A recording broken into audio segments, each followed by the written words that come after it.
we talked a little bit about this and about some of the colleagues it would be great for you guys to be developing relationships with now, if you haven't got them already, and I know many of you have, because what we always have are funding cycles and investment cycles and policy levers in local government, where if those relationships are in place, you're set up to be in a better position to have that influence.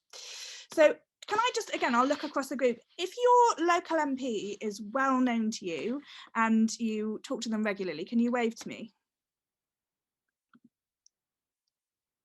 Great. So we do have some really good engagement there.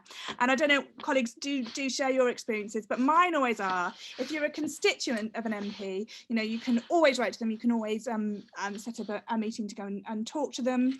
What we tend to say is MPs love going to events and opportunities where there's a nice picture that can go in the local paper and it looks like they're doing well for their constituency. So asking them to come to events with children and young people to open or to speak or to be there and shake hands is a great way of getting them along so that you can bend their ear about other stuff. So I would always say, do write to MPs, write to the leader of your local council, write to your elected mayor if you have one, write to your councillors. There will be councillors in your local authority who are leads for education and who are leads for culture. Find out who they are and write to them. And if you've got anything that's happening that's a positive, good news story about the value of arts and culture to your constituents in your area, that's what you want to be highlighting to them. You want to be building that relationship as positively as you possibly can. So that's it.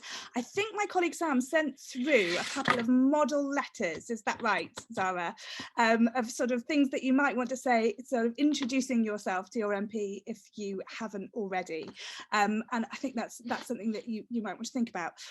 So what we say, it's always worth noting if your MP is either in the shadow cabinet or is in the cabinet or is a prominent member of the government.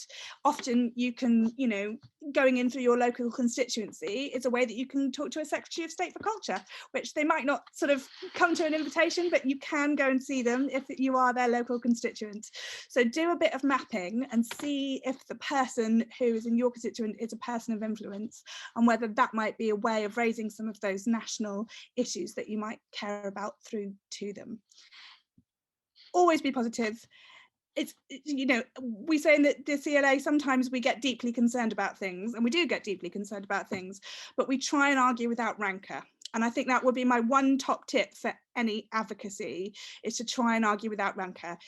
Your elected representatives may have the polar opposite ideas to you about, you know, how society should be structured, and that's okay. They were elected.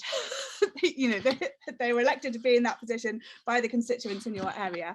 But that sort of positive representation and just making them aware of the depth and breadth of stuff that happens on their doorstep is really important. We did a project a couple of years ago where it was made really, really starkly obvious to us that lots of MPs, when it came to the spending round where government sets its budgets, had never even heard of the arts organisations in their constituency. They didn't know that they existed, so they couldn't fight for them because they weren't aware of that. I said in my last, and this is my last thing I'm going to say, is just think about those sort of relevant policy levers that might be front of mind of those individuals.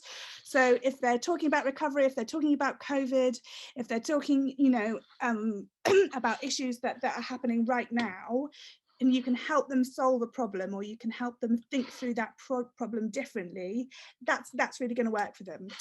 One thing not to do, don't send a lot of exactly the same carbon copy letters or to an MP to try and change their mind. They absolutely hate it. So make it personal, make it individual. Use your views as a member of their constituency, but don't circulate a campaigning letter, get hundreds of people to write it and then deliver it to their doorstep, because that is, we have been told by many MPs, that is the one thing that really drives them up the wall. Okay, that's my local top tip advocacy. But again, happy to answer any questions.